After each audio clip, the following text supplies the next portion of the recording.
If you are familiar with our polymer modeling workflows, then you know how to calculate mechanical properties, such as Young's modulus of a Poisson ratio from molecular dynamics trajectories. For smaller systems, so systems in which the geometries can still be optimized locally, the mechanical properties can also be calculated directly. How this is done is what I want to show to you today. Here I have the atomistic structure of Kevlar, a light but very strong synthetic fiber. Kevlar has many applications, ranging from bicycle tires to bulletproof vests. Let's see if we can predict its high tensile strength from this structure.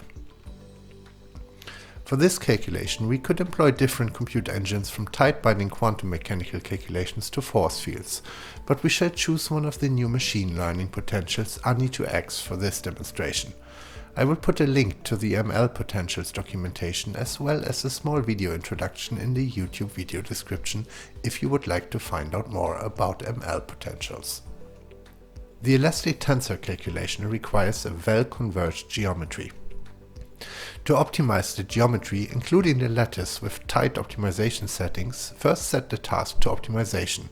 Then click on the Details button and select Optimize Lattice before choosing Very Good from the Convergence drop-down menu.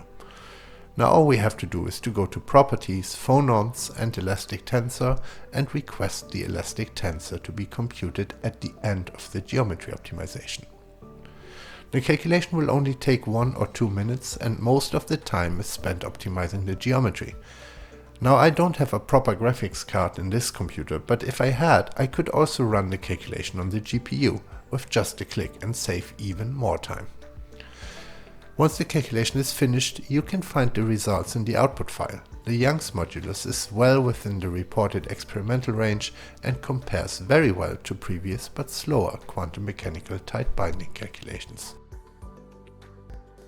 So that's it for today. I hope you found this useful, and as always, we're happy to answer any questions or comments below this video.